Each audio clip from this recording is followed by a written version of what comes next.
The mess hall at Forward Operating Base Bravo buzzed with the usual dinner crowd. Soldiers from different units mixed together, sharing stories and complaints about the heat, the food, and the endless desert that stretched beyond the wire. The smell of reconstituted meat and instant potatoes filled the air, along with the sound of metal trays clanking and conversations in a dozen different accents. Sarah Mitchell sat alone at a corner table, methodically eating her meal. She kept her head down, dark hair pulled back in a regulation ponytail, wearing standard-issue ACUs that looked no different from anyone else's. To the casual observer, she appeared to be just another soldier grabbing chow after a long day. Nothing about her suggested she was anything special. That was exactly how she preferred it.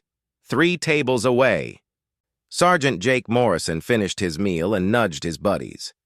"Check out the new girl," he said, nodding toward Sarah's table. "Been seeing her around for a week now. Always sits alone." Corporal Danny Chen looked over. "Yeah, I noticed her too. Quiet type. Probably some desk jockey from intelligence or something." Private First Class Tommy Rodriguez grinned. "Maybe she needs some company. What do you say we go introduce ourselves?" Morrison pushed back from the table. "Why not? Could be fun." The 3 soldiers had been deployed together for 8 months. They were good soldiers, but like many young men far from home, they sometimes let boredom get the better of their judgment. They had seen Sarah around the base several times, always alone, always quiet.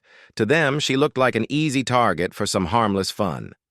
Morrison led the way, his buddies following. They approached Sarah's table with the swagger that came from being part of an infantry unit. In their minds, they were the real warriors on this base. Everyone else was support personnel. "Mind if we sit?" Morrison asked, not waiting for an answer before sliding into the seat across from Sarah. Sarah looked up briefly, her gray eyes taking in the 3 men now surrounding her table. Chen sat to her left, Rodriguez to her right. She noted their unit patches, their ranks, their positioning. Old habits. "Actually, I was just finishing," she said quietly, starting to gather her tray. "Aw, come on," Rodriguez said, putting his hand on the table to block her path. "We haven't had a chance to welcome you properly. I'm Tommy. This is Jake and Danny. What's your name?" "Sweetheart?" Sarah set down her fork and looked at Rodriguez's hand, then at his face.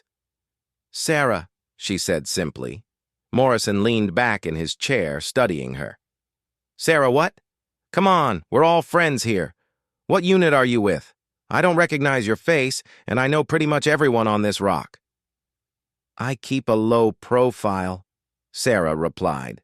Chen laughed. "Low profile? This place is smaller than my hometown. There's no such thing as a low profile here. So what do you do? Admin? Supply? Let me guess, you're one of those computer types." Sarah took a sip of water, buying time to assess the situation. She could read these men easily. They were not malicious, just bored and looking for entertainment. They saw her as someone they could impress, someone who would be awed by their infantry credentials.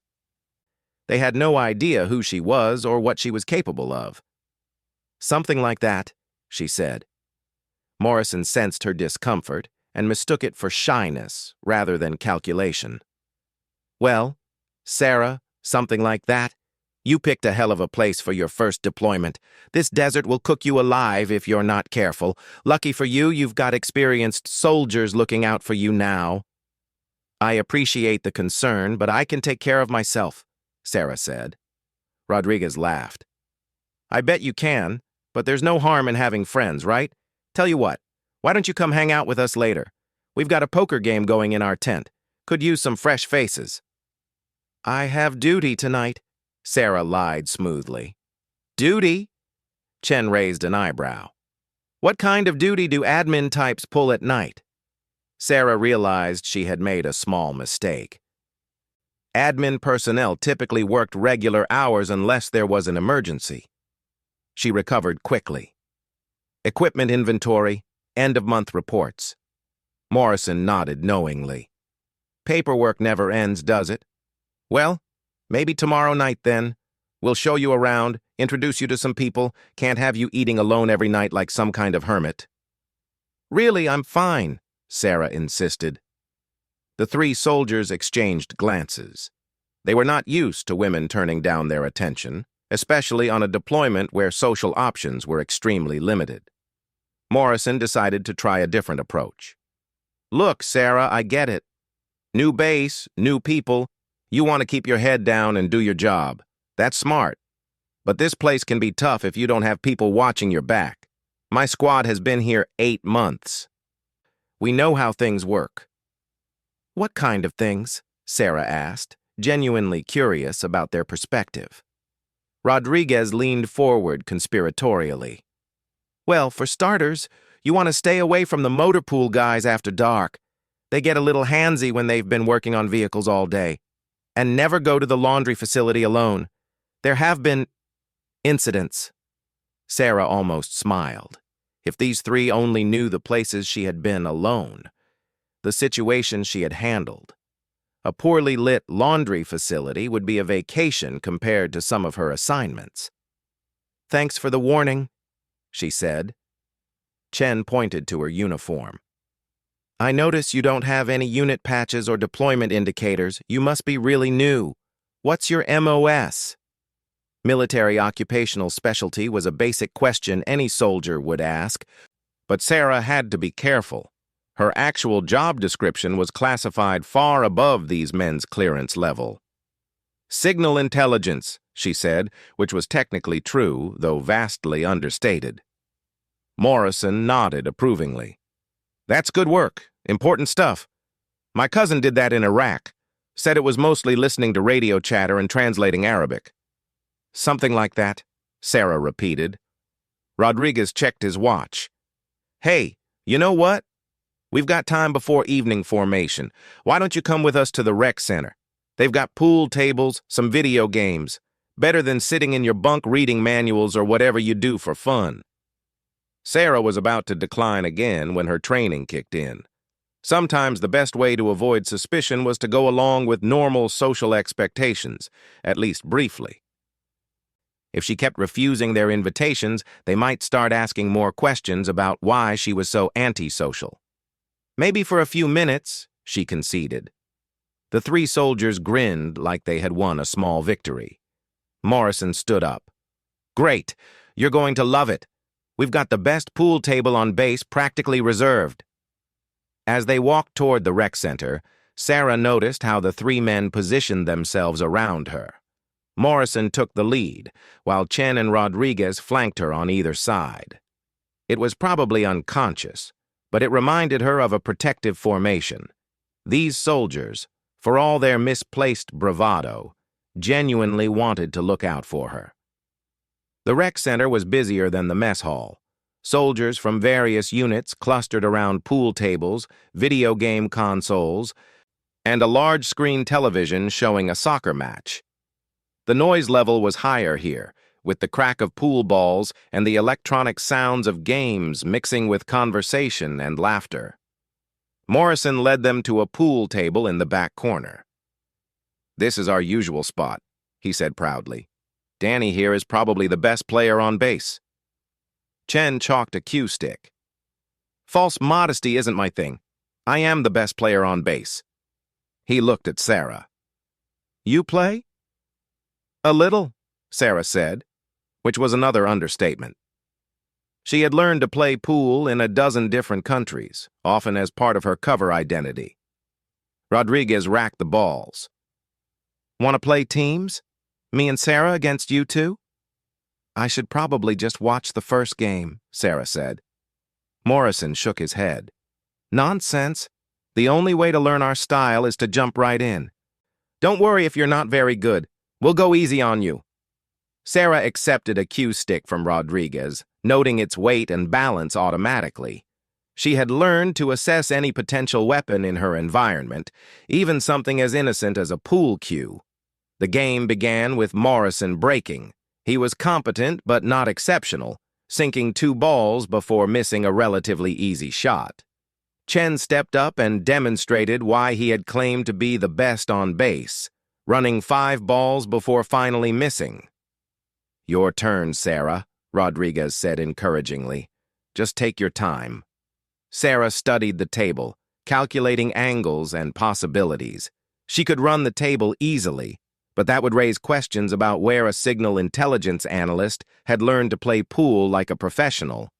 Instead, she chose a moderately difficult shot that any decent amateur might make. She sank the ball cleanly. "Nice shot," Morrison said. "You said you only played a little?" "Beginner's luck," Sarah replied, lining up her next shot. She missed it deliberately, but just barely. Close enough to suggest skill, but not so close as to raise suspicions. The game continued with Sarah, playing just well enough to be respectable, but not well enough to stand out. She found herself genuinely enjoying the company, despite the circumstances. These 3 soldiers reminded her why she did what she did. They were good people, serving their country, trying to make the best of a difficult situation. As they played, other soldiers drifted over to watch and chat. Sarah learned more about life on the base, the personalities of different unit commanders, and the countless small dramas that filled military life. Morrison's squad was well respected, she discovered. They had been in several firefights and had performed well under pressure. "So what's the most exciting thing that's happened to you since you got here?" Chen asked, as he lined up a shot. Sarah thought about her arrival 3 days ago via helicopter at 0200 hours, her classified briefings, and the mission that had brought her to this remote outpost. "Not much," she said, "still getting used to the routine." Rodriguez laughed. "Give it time. This place has a way of getting interesting when you least expect it. Last month, we had a dust storm so bad that it buried a Humvee up to its windows. Took 6 hours to dig it out. The month before that, we had wild dogs get into the perimeter," Morrison added.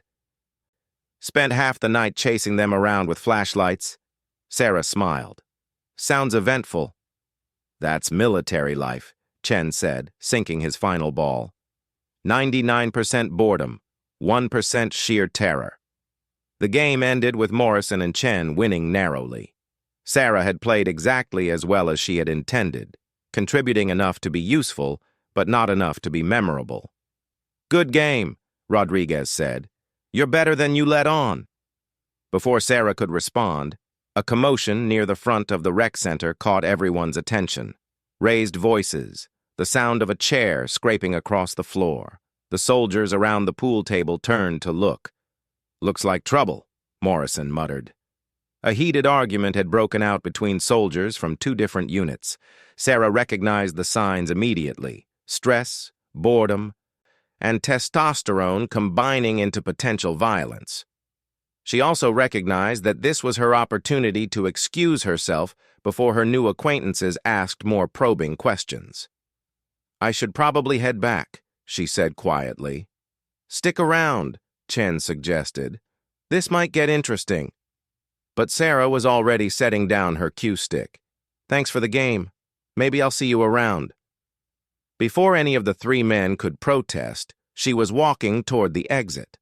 Morrison called after her, but she pretended not to hear over the growing noise of the argument. Outside the rec center, Sarah breathed in the dry desert air and checked her watch.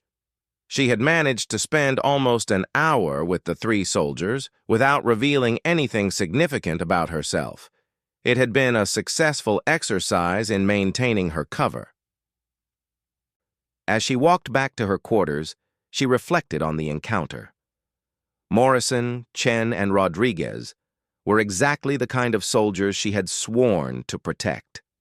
They were brave, loyal, and dedicated, but they were also young and far from home. They saw the world in simple terms: good guys and bad guys, us and them. They had no idea that the quiet woman they had just shared a pool game with was part of a classified program that operated in the shadows between those simple categories. They did not know that she had been sent to this base because intelligence had identified a potential security threat. They certainly did not know that she was trained to kill with her bare hands if necessary. Sarah reached her quarters and locked the door behind her. Her room was Spartanly furnished: a regulation cot, a metal locker, a small desk. Hidden in a concealed compartment in her locker were the tools of her real trade: specialized weapons, communication devices, and documents that would never see the light of day. She opened her laptop and began typing her daily report. Under the heading Local Contacts, she wrote brief descriptions of Morrison, Chen, and Rodriguez, not because she suspected them of anything, but because thoroughness was part of her training. As she worked, Sarah thought about how normal the evening had felt. For a brief time, she had almost forgotten who she was and why she was here. She had just been a soldier playing pool with 3 other soldiers, sharing stories and jokes. It was a reminder of the life she might have had if she had chosen a different path, but she had not chosen a different path. She had volunteered for the most elite and secretive unit in the military, had endured years of training that would have broken most men, and had accepted missions that officially did not exist. She was here because someone needed to be, because threats existed that regular soldiers like Morrison and his friends could not even imagine. Sarah finished her report and closed the laptop. Tomorrow, she would continue her investigation into the security breach that had brought her here. She would maintain her cover as a signal intelligence analyst, blend in with the routine of base life, and wait for her real mission to begin. But tonight, for just a moment, she allowed herself to remember what it felt like to be just another soldier. It was a luxury she rarely afforded herself, and one she would not have again for quite some time. 3 days after the pool game, Sarah Mitchell was deep in her investigation when everything started to unravel. She had spent the morning reviewing communication logs and security footage, looking for patterns that might reveal the source of the intelligence leak that had brought her to Forward Operating Base Bravo. The leak was serious. Someone on this base had been passing information to hostile forces about patrol routes and supply convoy schedules. 2 convoys had already been hit with improvised explosive devices in locations that suggested inside knowledge. Sarah's mission was to identify the source and neutralize it before more soldiers died. Her cover as a signal intelligence analyst gave her legitimate access to communication records, but she had to be careful not to appear too interested in any specific data. She spent equal time reviewing routine traffic and mundane reports to avoid suspicion. That afternoon, as Sarah walked across the base compound, she heard her name called from behind. "Hey, Sarah, wait up!" She turned to see Tommy Rodriguez jogging toward her, his gear rattling as he moved. Behind him, Jake Morrison and Danny Chen were loading equipment into a Humvee.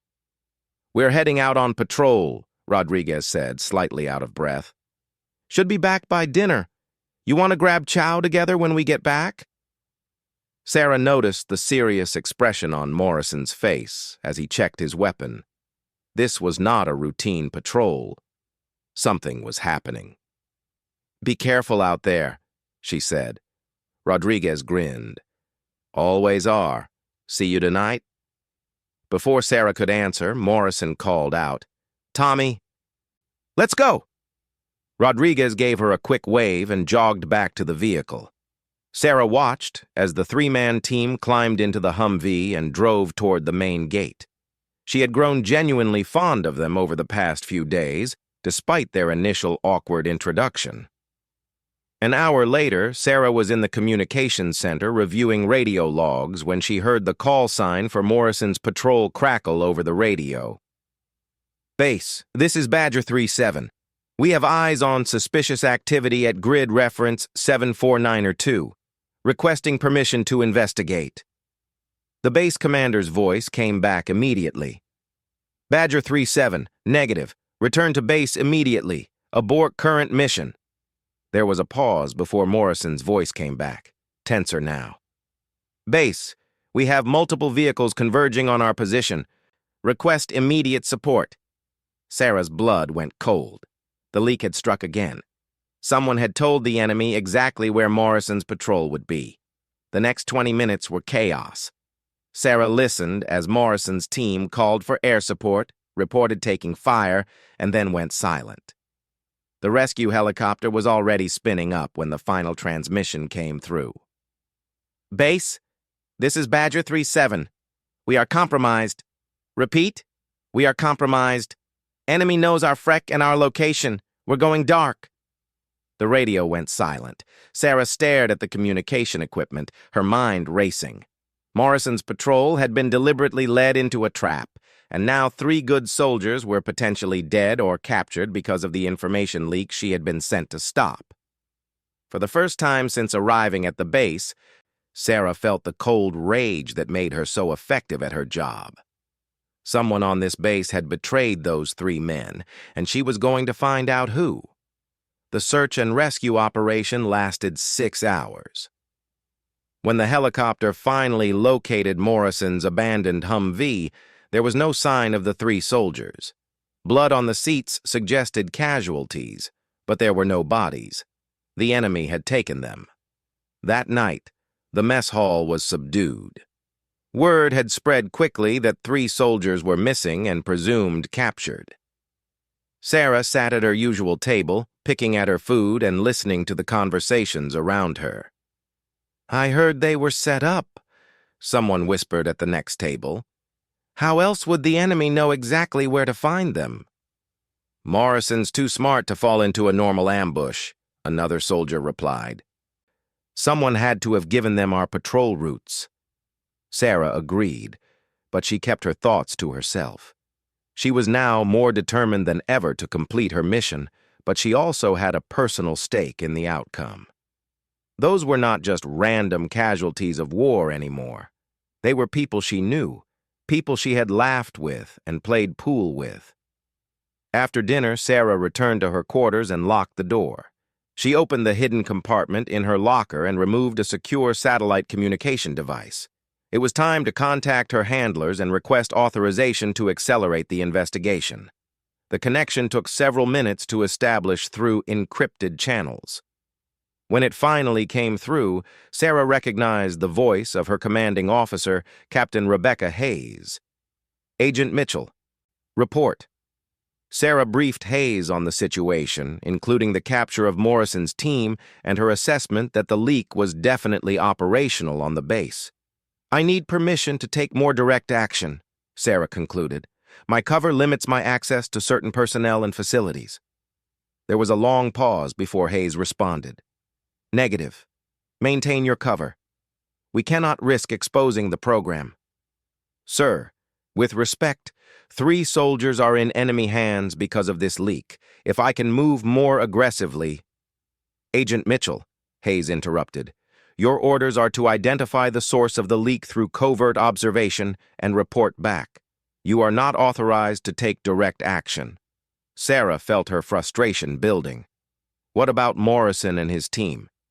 "A conventional rescue operation is being planned. Your mission remains unchanged." The connection ended, leaving Sarah staring at the silent device. She understood the larger picture, the need to protect classified programs, the importance of maintaining operational security. But understanding did not make it easier to accept. Sarah spent the rest of the night reviewing everything she had learned since arriving at the base. Personnel files, duty rosters, access logs, communication records. Somewhere in this data was the identity of the person who had betrayed Morrison's team. As she worked, Sarah became aware of unusual activity outside her quarters. Vehicles moving, voices in the darkness, the sound of equipment being loaded. She checked the time. 0200 hours. Too late for normal operations.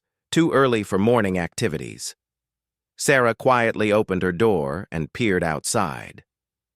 In the distance, she could see lights near the motor pool and figures moving between vehicles. Someone was conducting unauthorized nighttime operations. She grabbed her night vision equipment and slipped out of her quarters. Moving carefully through the shadows, Sarah made her way toward the motor pool. Her training in stealth movement served her well as she navigated between buildings and equipment without being detected. From a concealed position behind a shipping container, Sarah observed the activity. Three men were loading boxes into the back of a civilian pickup truck. The boxes were unmarked, but their size and shape suggested they contained sensitive equipment or documents. Sarah recognized two of the men immediately. One was Sergeant First Class Marcus Webb, a senior communications specialist. The other was Lieutenant Colonel James Pierce, the base executive officer. The third man was unfamiliar, possibly a local civilian. As she watched, Webb handed Pierce what appeared to be a thick envelope. Pierce counted the contents and nodded. The civilian loaded the last box into the truck and drove toward a gate that Sarah had not known existed. Sarah had found her leak. Webb was selling information to the enemy through Pierce, who was using his position to facilitate the transfers. The unauthorized gate explained how they had been moving contraband on and off the base without detection. She photographed the exchange using a specialized camera with infrared capability, documenting the faces, the vehicle, and the location. But as she prepared to return to her quarters, Sarah heard something that made her blood freeze. "The patrol was perfect," Pierce was saying to Webb as they secured the motor pool. "3 infantry soldiers who won't be missed right away. Perfect test subjects for the new interrogation protocols." "When do we deliver the next batch?" Webb asked. "Next week. I've already selected the targets. A female intelligence analyst and 2 mechanics. Small unit, minimal security, easy to isolate." Sarah realized with horror that Pierce was not just selling information. He was actively targeting American soldiers for capture and experimentation. Morrison, Chen, and Rodriguez had not just been in the wrong place at the wrong time. They had been deliberately selected for capture. Even worse, Pierce was planning to target her next. Sarah waited until the 2 men separated before making her way back to her quarters. Once inside, she immediately began preparing a detailed report for her handlers. This was far beyond a simple information leak. This was active collaboration with enemy forces at the highest levels of base command. But as Sarah wrote her report, she realized the larger problem. Pierce's position as executive officer meant he had access to all communications, including her encrypted reports to headquarters. If she sent this information through normal channels, Pierce would know she was onto him within hours. She needed a different approach. Sarah sealed her evidence in a secure container and hid it in her locker. Then she began planning an operation that would go far beyond her original orders. Pierce and Webb were planning to target more soldiers for capture, and she could not wait for official authorization to stop them. The next morning, Sarah appeared at her normal duty station as if nothing had happened. She went through the motions of reviewing communication logs while mentally preparing for what she would have to do. During lunch, she noticed Pierce watching her from across the mess hall. Their eyes met briefly, and Sarah saw something calculating in his expression. He knew something was wrong, but he did not yet know what. That afternoon, Sarah received an unusual assignment. Webb approached her workstation with a requisition form. "I need you to review these communication logs from last week," he said, handing her a data storage device. "Priority analysis for the colonel." Sarah accepted the device, knowing it was almost certainly a trap. Pierce and Webb suspected her, and they were trying to confirm their suspicions by seeing how she reacted to specific information. She spent the afternoon pretending to analyze the data while actually planning her next move. The device contained legitimate communication logs, but Sarah noticed that they included transcripts of conversations between Morrison's patrol and base command. If she had not already known about Pierce's involvement, this data might have led her to suspect that Morrison's team had been compromised through normal operational security failures. It was a clever misdirection, designed to point investigation away from command-level involvement. That evening, Sarah skipped dinner and returned to her quarters early. She retrieved her hidden equipment and began preparing for direct action. Her orders had been to observe and report, but circumstances had changed. Pierce was planning to target more soldiers, and official channels were compromised. As Sarah checked her weapons and communication gear, she thought about Morrison, Chen, and Rodriguez. They had tried to befriend a lonely signal intelligence analyst, not knowing they were actually talking to one of the most highly trained special operations soldiers in the military. Tomorrow, they would find out exactly who Sarah Mitchell really was. But first, she had to survive the night. Through her window, Sarah could see figures moving in the darkness outside her quarters. Pierce had decided not to wait for his planned operation. He was coming for her tonight. Sarah smiled grimly as she prepared her defenses. Pierce had made one critical error in his assessment. He thought he was dealing with a vulnerable intelligence analyst who had stumbled onto something she should not have seen. He had no idea he was about to face a Navy SEAL. Sarah Mitchell turned off the lights in her quarters and waited. Through the thin walls, she could hear boots on gravel, whispered commands, and the metallic click of weapons being prepared. Pierce was not taking any chances. He had brought at least 6 men to deal with one intelligence analyst. If only he knew what he was really walking into. Sarah had spent the past hour preparing her small room for combat. Furniture had been repositioned to create cover and clear fields of fire. Her specialized weapons were ready, and she had rigged several improvised surprises for unwelcome visitors. At 01:30 hours, the attack began. The first man through the door was expecting to find Sarah asleep in her bunk. Instead, he found an empty room and a thin wire stretched across the doorframe. The wire triggered a small explosive that brought down part of the ceiling, trapping him under debris and alerting anyone within half a mile that something was wrong. Sarah was not in the room. She had exited through a window 30 minutes earlier and was now positioned on the roof of the adjacent building, watching Pierce coordinate his men through night vision scope. The second and third attackers entered more cautiously, using flashlights to scan the room. They found evidence of hasty packing and signs of struggle, exactly what Sarah had wanted them to find. While they reported back to Pierce that she had apparently fled, Sarah was already moving. She dropped silently into the alley between buildings and approached the first sentry from behind. The man never knew what hit him. One moment, he was watching the perimeter. The next, he was unconscious on the ground, with Sarah's hand over his mouth and her knife at his throat. "Who sent you?" she whispered. The sentry's eyes went wide when he realized he was not dealing with a frightened analyst. "Pierce," he gasped.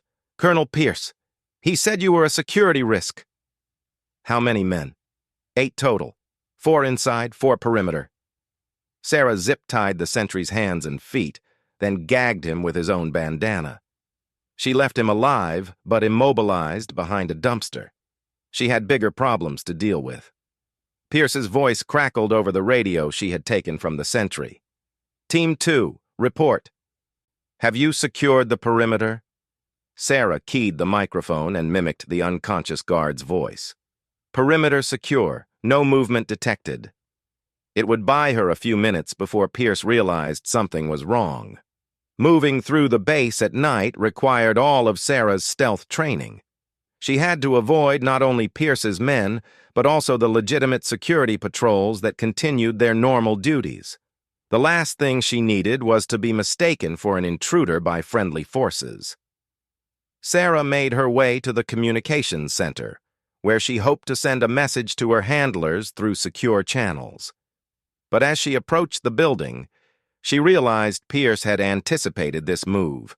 2 of his men were positioned outside the entrance, and she could see more movement through the windows. Time for a different approach. Sarah circled around to the rear of the building and found the external communication array. Using tools from her kit, she quickly bypassed the security system and accessed the primary satellite uplink. Within minutes, she was connected to her command center through an encrypted channel that Pierce could not intercept. "Control, this is Songbird. Priority Alpha message." Captain Hayes's voice came through immediately, tense and alert. "Songbird, you're off schedule. Report." Sarah quickly briefed her commander on the situation. Pierce's involvement in the intelligence leak, the planned targeting of additional soldiers, and the current attempt to eliminate her. "I need immediate backup," Sarah concluded. Pierce has command authority here. I cannot trust local forces. Negative, Songbird. Extraction team is 6 hours out minimum. You need to evade until... The transmission cut off as bullets shattered the communication equipment around Sarah. Pierce had found her. Sarah Mitchell! Pierce's voice echoed across the compound. I know you're out there. Let's talk this through like professionals. Sarah moved quickly away from the destroyed equipment, using buildings and vehicles for cover. Pierce's men had spread out and were conducting a systematic search, but they were making noise and using flashlights. They were hunters, not predators. You have something that belongs to me, Pierce continued, his voice coming from multiple directions as his men relayed his words. Some photographs, maybe some recordings. I'm willing to negotiate. Sarah smiled grimly. Pierce still thought he was dealing with someone who could be reasoned with or intimidated. He was about to learn otherwise. She reached the motor pool where she had first observed Pierce and Webb conducting their treasonous business. The area was dark and full of vehicles that provided excellent cover for what she was planning. Sarah retrieved a small device from her kit, a military-grade flashbang grenade modified for enhanced disorientation. She threw it toward the far end of the motor pool and immediately moved in the opposite direction. The explosion lit up the night and temporarily blinded anyone looking in that direction. In the confusion, Sarah eliminated 2 more of Pierce's men with precise strikes that left them unconscious but alive. She was still hoping to resolve this situation without unnecessary deaths. Pierce's voice became more frustrated. Enough games. I know what you are now. Signal intelligence, my ass. You're special operations, aren't you? CIA? Some kind of spook? Sarah positioned herself behind a maintenance truck and keyed the radio again, using the dead sentry's frequency. Close, but not quite, she replied. The transmission gave Pierce's remaining men her approximate location, but that was exactly what Sarah wanted. She needed them to come to her, where she controlled the terrain. 4 men approached the motor pool in tactical formation, moving professionally but predictably. Sarah watched them through her night vision scope, noting their equipment and positioning. These were not Pierce's regular soldiers. They were mercenaries or contractors, probably brought in specifically for this operation. That changed things. Sarah had been reluctant to use lethal force against fellow American soldiers, even corrupted ones. But these men were something else entirely. The first contractor rounded the corner of the maintenance truck and found himself face-to-face with Sarah's suppressed pistol. He had just enough time to register surprise before she put 2 rounds center mass. The second contractor heard his partner fall and called out a warning, but Sarah was already moving. She used the truck's bulk to shield her approach, then engaged him at close range with her combat knife. The fight was brief and silent. Pierce's voice came over the radio, angry now. Report! Team 3, report! The third contractor tried to be smart. Instead of approaching the truck directly, he climbed onto a nearby vehicle to get an elevated view of the area. It was a good tactical decision, but Sarah had anticipated it. She was waiting for him when he reached the top of the armored vehicle. The contractor had just enough time to see her face before she demonstrated exactly what 45 seconds of Navy SEAL training could accomplish. Pierce himself appeared as Sarah was zip-tying the unconscious contractor. He emerged from behind a supply truck with his sidearm drawn, but he was clearly shaken by the rapid elimination of his team. I don't know who you really are, Pierce said, his voice tight with stress, but you're on my base, and you're going to answer for what you've done here. Sarah stood slowly, her hands visible but ready. Lieutenant Colonel Pierce, you are under arrest for treason, conspiracy, and the murder of American soldiers. Pierce laughed bitterly. Arrest? You're not a cop, lady. You're some kind of black ops assassin, and I'm going to put you down before you kill anyone else. The only people I've killed tonight were foreign contractors, Sarah replied calmly. Your soldiers are unconscious but alive. That changes if you don't surrender immediately. Pierce's hand tightened on his weapon. You know what I think? I think you're bluffing. I think you're trained to kill, but you don't have the authority to arrest anyone. I think you're just another government assassin who got in over her head." Sarah smiled, and for the first time, Pierce saw something in her expression that made him step back. "You want to know who I really am?" she asked quietly. Before Pierce could respond, the sound of helicopters filled the night air. Searchlights swept across the base as two Blackhawks settled onto the parade ground. Armed figures fast roped from the aircraft and spread out in perfect tactical formation. Pierce's face went white as he recognized the uniforms and equipment of Naval Special Warfare Command. These were not regular military police or base security. These were Sarah's people. "I am Lieutenant Commander Sarah Mitchell, United States Navy SEALs," she said, her voice carrying the authority of years of classified operations. "And you, Colonel Pierce, are under arrest." The SEAL team converged on the motor pool with professional efficiency. Pierce found himself surrounded by some of the most elite warriors in the American military, all taking orders from the woman he had dismissed as a signal intelligence analyst. Pierce dropped his weapon and raised his hands. The fight had gone out of him completely. As Pierce was secured and led away, Sarah turned her attention to the larger mission. Morrison, Chen, and Rodriguez were still in enemy hands, and Pierce's information would be crucial to planning their rescue. Over the next hour, Sarah and her team systematically dismantled Pierce's operation. Webb was arrested attempting to flee the base in a supply truck loaded with classified documents. The secret gate was secured, and the local civilian contacts were identified through Pierce's communication records. Most importantly, Pierce's interrogation revealed the location where captured American soldiers were being held. A joint Army-Navy Special Operations team was already being assembled for the rescue mission. As dawn broke over Forward Operating Base Bravo, Sarah stood in the command center coordinating the rescue operation. She had shed her cover identity completely now, and everyone on the base knew exactly who she was and why she had been there. The rescue helicopters launched just after sunrise.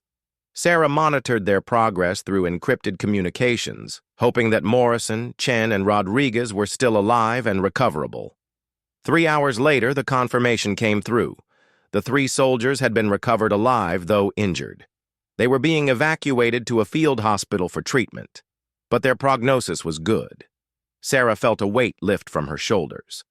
Her mission had been successful, but more importantly, she had been able to save the 3 men who had tried to befriend a lonely intelligence analyst in a distant mess hall. That afternoon, as Sarah prepared to leave Forward Operating Base Bravo, she received an unexpected visitor.